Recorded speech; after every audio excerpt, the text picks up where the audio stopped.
J'appuie sur cet interrupteur mystérieux et la porte de la chambre froide s'ouvre lentement devant moi. 6 corps de femmes y reposent, parfaitement alignés. Tous mes poils se hérissent d'un coup.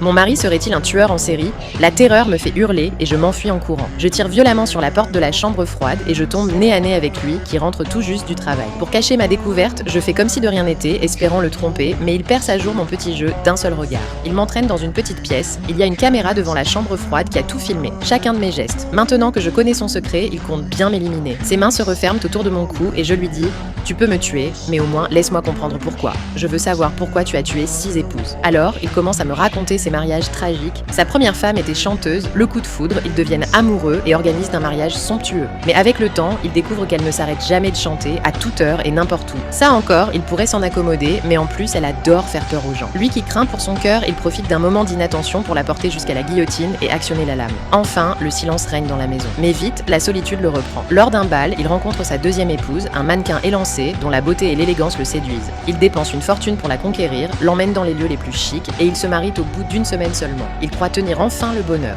Mais après le mariage, elle change complètement. Elle le colle sans arrêt, l'empêche de travailler, veut être avec lui à chaque instant. Pire encore, il découvre par hasard qu'elle complote pour le tuer et hériter de sa fortune colossale. Ce jour-là, il fait semblant de partir et aussitôt, elle appelle ses complices pour organiser son meurtre. Caché dans l'ombre, il entend tout et comprend qu'elle est maléfique. Pour se protéger, il utilise le lustre en ivoire du plafond pour en finir avec elle. Ces 2 échecs l'ont complètement dégoûté de l'amour. À ces mots, je me blottis dans ses bras pour chercher du réconfort. Il poursuit avec son 3e mariage. Il rencontre une religieuse pensant qu'elle ne s'intéresse pas à l'argent et ne représente aucune menace.